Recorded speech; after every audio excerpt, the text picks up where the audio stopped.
Welcome dear rockers. आज हम देखने वाले हैं once upon a time in Jamaliguda. Movie की शुरुआत में हम चुक्की नाम की एक लड़की को देखते हैं जो अपने बॉयफ्रेंड अर्जुन के साथ बातें कर रही होती है, जिसके हाव भाव देखकर पता चल जाता है कि इसके और अर्जुन के बीच रिलेशनशिप कुछ ठीक नहीं है। उसके बाद सीन शिफ्ट होता है और हम चुक्की को उसके पास्ट में देखते हैं, जहां वो अपने मुंह बोले मामा कृष्णा उर्फ हिरोशिमा के साथ एंजॉय कर रही है। और यही नहीं, हिरोशिमा भी उसका माँ बाप की तरह बहुत ख्याल रखता है और उसकी खुशी में अपनी खुशी ढूंढता है और उसे कभी भी अकेलेपन का महसूस नहीं होने देता। एक दिन हिरोशिमा बदबू से परेशान होकर एक ढाबे पर आता है। एक्चुअली ये ढाबा किन्नर लोगों का होता है, जहाँ वो नहाने धोने के लिए रुकता है। इसी बीच वो अपनी भांजी चुक्की को एक किन्नर के हवाले करके अंदर चला जाता है। अब देखते देखते वो किन्नर किसी को फोन लगाता है, जिसके फौरन बाद वहाँ पर कुछ गुंडे आकर चुक्की को लेके जाते हैं। पर जब वहाँ आकर हिरोशिमा अपनी भांजी के बारे में पूछता है तो वो उसे हटाने लगते हैं। अब चुक्की के खो जाने के बाद हिरोशिमा काफी परेशान हो जाता है और इर्द गिर्द उसको ढूंढने में लगा हुआ है। तभी उसे एक सुनसान खेत में कुछ लोगों की चलने की आवाज आती है और वो फाइनली उन गुंडों तक पहुंच जाता है। फिर एक एक की धुलाई करता है और अपनी चुक्की को बचा लेता है। ये सब हो जाने के बाद चुक्की भी काफी डर जाती है और अपने मामा से ही रूठ जाती है। तब रास्ते में उन्हें एक आदमी मिलता है जो अपने बेटे के साथ उन्हें घर तक छोड़ने के लिए लिफ्ट मांगता है। अब मदद करने के बदले वो आदमी हिरोशिमा को अपने घर पर चिकन करी खाने के लिए इनवाइट करता है। खाते वक्त चुक्की को चिकन करी पसंद नहीं आती, इसलिए वो फिश करी खाने की जिद करती है। बट अनफॉर्चुनेटली उस आदमी ने चिकन करी ही बनाई थी, इसलिए वो कल सुबह फिश पकड़ने के लिए चले जाते हैं। अब इसी दौरान हिरोशिमा अपनी भांजी को मछली कैसे पकड़ते हैं ये सिखाता है, बट इस बात से वो अनजान होते हैं कि कोई उन पर नजर बनाए हुए है। तभी हम एक पुलिस टीम को देखते हैं जो हिरोशिमा पर नजर बनाई हुई है और उसको शूट करने वाली होती है। बट ऑफिसर स्पीकर की हेल्प से उसे आवाज देकर कहता है कि हमने तुम्हें चारों ओर से घेर लिया है, अच्छा होगा कि तुम सरेंडर कर दो। अब हमें पता चलता है कि हिरोशिमा का जरूर पुलिस के साथ कुछ रिलेशन होगा, जिस वजह से उन्होंने इतनी फौज के साथ उसको घेर लिया है। अब पुलिस को चकमा देने के लिए हिरोशिमा चुक्की को जान से मारने की धमकी देता है और तभी सीन शिफ्ट होता है। अब हम चुक्की को देखते हैं जो काफी बड़ी हो चुकी है और अपने मामा के बारे में बता रही है कि मैं उनकी बहुत लाडली थी, लेकिन मेरे मामा एक क्रिमिनल निकले। इसके बाद सीन फिर से पास्ट में शिफ्ट होता है और हमें एक जेल का नजारा दिखाया जाता है जहां सारे कैदियों को लाया जाता है और उनमें से ही एक हिरोशिमा भी होता है। तभी वहां पर एक और गुंडे नागासाकी की एंट्री होती है जो काफी खतरनाक लग रहा है और उसे हिरोशिमा के कमरे में डाल दिया जाता है। अब जेल के कमरे में आने के बाद नागासाकी हिरोशिमा को परेशान करने लगता है, बट हिरोशिमा भी कुछ छोटा बच्चा नहीं है, वो बड़ी आसानी से उसको पछाड़ देता है और उसे धो डालता है। इस हरकत के बाद नागासाकी को वहां का एक पुलिस ऑफिसर गोबड़ा बाहर मिलने के लिए बुलाता है, जिसमें वो उसे बताता है कि अगर तुमने मेरा काम कर दिया तो मैं तुम्हें इस जेल से आजाद करवा दूंगा। अब नागासाकी को भी जेल से बाहर निकलना होता है, इसलिए वो उसकी हाँ में हाँ मिला देता है। एक्चुअली नागासाकी को हिरोशिमा को मारने के लिए ही जेल भेजा गया था। इसके बाद वो सारी बातें हिरोशिमा से कहता है कि हम दोनों मिलकर उस पुलिस वाले के लिए काम करेंगे और हम दोनों प्लान करके जेल से बहुत ही जल्द भाग जाएंगे। अब डील होने के बाद हिरोशिमा और नागासाकी मानो जैसे लंगोटे यार बन चुके हो, जो अपने सारे काम साथ मिलकर करते हैं। फिर चाहे वो खाना हो, कपड़े धोना हो, खेलना कूदना या कुछ भी हो, वो साथ ही करते हैं, जिन्हें देखकर सारे जेल में उनकी वाह वाह होने लग जाती है। अब एक रात नागासाकी देखता है कि हिरोशिमा ने उस जेल के रूम में एक बड़ा सा सुरंग ढूंढ निकाला है और जब वो इस बारे में पूछता है तो वो कहता है मैंने इसे यहाँ से भागने के लिए बनाया, जो मैंने 2 दिन की कड़ी मशक्कत के बाद बनाया है। अब जेल से भागने का ये गोल्डन चांस इन दोनों के हाथ लग चुका होता है, इसीलिए ये दोनों उस सुरंग को धीरे धीरे खोदना स्टार्ट करते हैं। बट इनके सामने चैलेंज ये होता है कि उस सुरंग की निकली हुई मिट्टी को कहाँ छुपाए, इसलिए वो दोनों एक आइडिया लगाते हैं और अपने पैंट में उस मिट्टी को डालते हैं और बाहर जाके फेंक देते हैं। और अब ये दोनों धीरे धीरे सुरंग खोदने के काम में कुछ इस तरह से लग जाते हैं कि किसी को इन पर शक भी नहीं होता।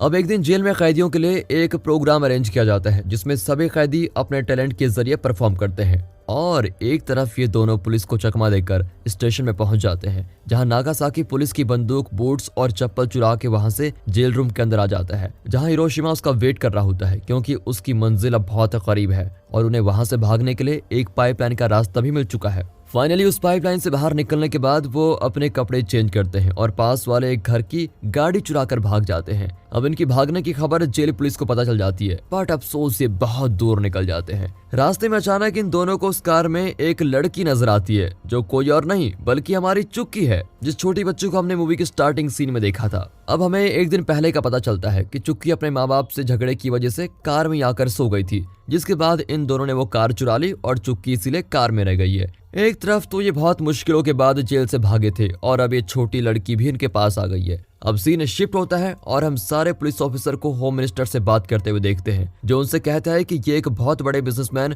प्रवीण राव की बेटी है जिसे उन दोनों ने किडनैप किया है। तुम जल्द से जल्द उन दोनों को पकड़ कर लेके आओ। अब मिनिस्टर के ऑर्डर देने के बाद वहां पर एक एनकाउंटर स्पेशलिस्ट जोसेफ पहुंच जाता है, जो इंस्पेक्टर शकील से मुलाकात करता है। फिर ये दोनों लोग प्रवीण राव के घर पर जाते हैं और उनके परिवार वालों को दिलासा देते हैं कि आपकी बेटी को हम जल्द ही ढूंढ निकालेंगे। अब इंस्पेक्टर शकील, जोसेफ और उसकी टीम चुक्की को ढूंढने के लिए निकल पड़ती है और ये दूसरी तरफ नागासाकी चुक्की को डराने लग जाता है, जो हिरोशिमा को बिल्कुल पसंद नहीं आता। इसलिए वो चुक्की को अगली सीट पर आकर नागासाकी को पिछली सीट पर बैठा देता है और ये बात नागासाकी से सहन नहीं होती। इसलिए वो अपनी बंदूक निकालकर चुक्की के ऊपर तान देता है, जिससे घबराकर हिरोशिमा गाड़ी रोक देता है। इसी बीच उन दोनों के बीच एक जानलेवा फाइट होती है, जिसमें जब नागासाकी चुक्की को गोली चलाने की कोशिश करता है तो हिरोशिमा गलती से उसे गन से मार देता है और नागासाकी मारा जाता है। इसी बीच हम प्रेजेंट का एक सीन देखते हैं, जहां चुक्की अपने बचपन के दिनों को याद कर रही है, ठीक उसी जगह जहां उसे हिरोशिमा ने बचाया था। अब सीन फिर से पास्ट में शिफ्ट होता है, जहां हम हिरोशिमा की उस जिंदगी को देखते हैं जब वो क्रिमिनल की जगह एक अच्छा इंसान हुआ करता था।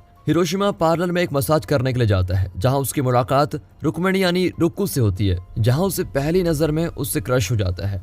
एक्चुअली रुक्कू उस पार्लर में मसाज देने का काम करती है। मसाज देते वक्त हिरोशिमा उसे गलत छूने की कोशिश भी करता है, तब वो उससे कहती है कि देखिए ये प्रोफेशनल पार्लर है, ये किसी दूसरी तरह की सर्विस प्रोवाइड नहीं करता। अब हिरोशिमा जैसे ही नहाने के लिए रूम में जाता है तो रुक्मिणी उसको रोते हुए दिखाई देती है, जिसे रोते हुए देख वो भी काफी इमोशनल हो जाता है और उसे अपनी गलती का एहसास होता है, जिस वजह से वो रात भर चैन से सो नहीं पाता। अगले दिन वो फिर मसाज पार्लर में रुक्मिणी के पास आता है, जहाँ रुक्मिणी उसे अपनी कहानी सुनाती है कि हम जमालगुड़ी नाम के एक छोटे से गाँव में रहते हैं, जहाँ मेरी 2 छोटी बहन और बूढ़े पापा हैं और मुझे उनका सारा काम करना पड़ता है। गरीबी में घर को संभालना बहुत मुश्किल था, इसलिए मैंने अंकल के साथ बाहर जाकर काम करने का फैसला किया। अब ये सब सुनकर हिरोशिमा काफी ज्यादा इमोशनल हो जाता है और उसे आगे चलकर सहारा देने की बात करता है। अब घर आने के बाद हिरोशिमा का मन नहीं लगता, इसलिए वो उस पार्लर के बाहर एक दूसरे फोन से कॉल करके उसे बाहर मिलने के लिए बुलाता है। अब बीच पर आने के बाद भी हिरोशिमा उससे अपनी दिल की बात नहीं बता पाता और रुक्मिणी को ये बात पता चल जाती है कि हिरोशिमा उससे प्यार करता है, पर वो उस समय कुछ नहीं कहती।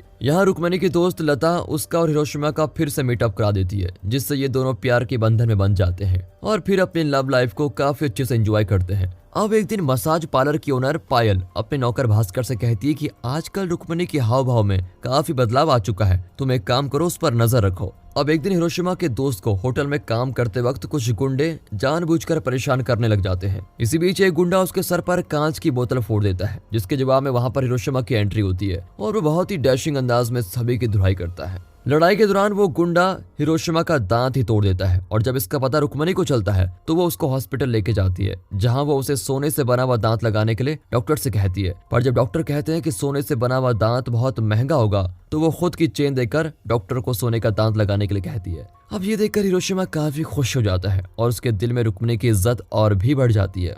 अब एक दिन उसी पार्लर में काम करने वाला भास्कर हिरोशिमा को रास्ते से जाते हुए देखता है और उसको रोककर उसे धमकी देता है कि आइंदा से रुक्मिणी के आसपास भी नजर आया तो तेरी जान ले लूंगा। और यही नहीं, दूसरी तरफ मसाज पार्लर में भी पता चल जाता है कि रुक्मिणी और हिरोशिमा एक दूसरे से प्यार करते हैं, जिस वजह से रुक्मिणी की मालकिन उसे भी धमकी देती है कि अगर वो हिरोशिमा के साथ रहे तो वो उसे मार देगी। अब रुक्मिणी की सहेली लता उसे समझाती है कि तुम हिरोशिमा से दूर ही रहो, वरना तुम्हारे साथ ये लोग पता नहीं क्या कर देंगे। अब हम अगले सीन में ऑफिसर गौबड़ा को देखते हैं, जो पार्लर की ओनर पायल के साथ सोया हुआ है। पायल उसे बताती है कि उस लड़की की वजह से मेरा धंधा ही डाउन होते जा रहा है, जिस पर गौबड़ा कहता है कि सही वक्त आने पर मैं सब कुछ सही कर दूंगा। अब एक रात रुक्मिणी और हिरोशिमा दोनों मिलते हैं, जहां रुक्मिणी उसे इस गांव से कहीं दूर भाग चलने के लिए कहती है, क्योंकि उन दोनों की जान को खतरा होता है। अब वो भागने की तैयारी करते हैं, जहां रुक्मिणी उसको बताती है कि कल 11 बजे हम ट्रेन पकड़कर यहाँ से भागने वाले हैं। ये सुनकर हिरोशिमा भी राजी हो जाता है। अब उस रात जब हिरोशिमा घर जाने के लिए निकलता है, तभी वहाँ पर इंस्पेक्टर गोबड़ा उसको दबोच लेता है और उसे कस्टडी में जाकर बहुत मारता है। और यहाँ दूसरी तरफ पायल भी रुक्मिणी पर बहुत जुल्म करती है और उसके चेहरे पर चाकू से वार करके एक घाव भी बना देती है और इस तरह से इंस्पेक्टर उसे जेल में डाल देता है। और यहाँ रुक्मिणी भी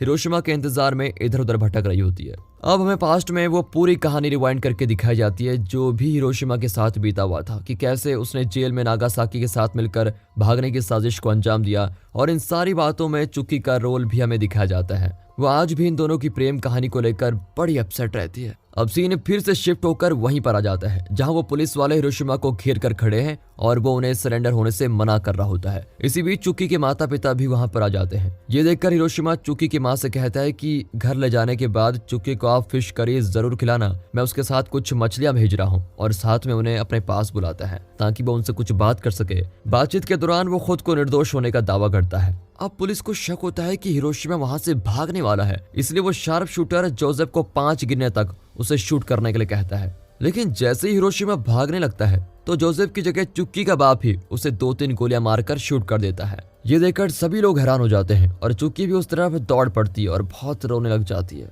3 गोलियां लगने के कारण हिरोशिमा की वहीं पर मौत हो जाती है। ये देखकर तो पुलिस तुरंत चुक्की के पापा परमिट राव को अरेस्ट कर लेते हैं, क्योंकि उस बेअकल इंसान ने एक अच्छे इंसान को मार दिया होता है। इसका पुलिस वालों को भी काफी बुरा लगता है। एक्चुअली पुलिस उसे मारने वाली नहीं थी, बल्कि उसे घायल करके अरेस्ट करने वाली थी, बट ये बेवकूफ इंसान इसने उसे मार दिया। अब प्रेजेंट में चुक्की बड़ी होकर हिरोशिमा की ये दर्द भरी कहानी सुना रही होती है। इसके बाद वो रुक्मिणी की खोज करते करते उस घर तक पहुंच जाती है, जहां पहुंचने के बाद वो रुक्मिणी से मिलती है और घर में हिरोशिमा की तस्वीर को देखकर रुक्मिणी से पूछती है कि आखिर तुम कब तक अपने प्रेमी का वेट करती रहोगी। तब वो कहती है कि देखिए, कुछ हालातों की वजह से हम दोनों को अलग कर दिया गया, लेकिन मैंने हिरोशिमा से सच्चा प्यार किया था और वो जरूर लौट कर आएगा, इसलिए मैं उसका यहाँ पर इंतजार कर रही हूँ। ये देखकर चुक्की काफी ज्यादा इमोशनल हो जाती है और रोते हुए वहां से चली जाती है, क्योंकि अब चुक्की को प्यार की अहमियत और उसकी कीमत रुक्मिणी ने याद दिला दी है। इसके बाद वो अपने बॉयफ्रेंड अर्जुन से माफी मांगकर उसके साथ लाइफ कंटिन्यू करने के लिए हाँ बोल देती है, और इस तरह के इमोशनल सीन के साथ इस मूवी का दी एंड होता है। बाकी दोस्तों, अगर वीडियो अच्छी लगी हो तो लाइक कीजिए और मिलते हैं अगली वीडियो में। तब तक के लिए गुड बाय, अपना ख्याल रखिए and finally thanks for watching.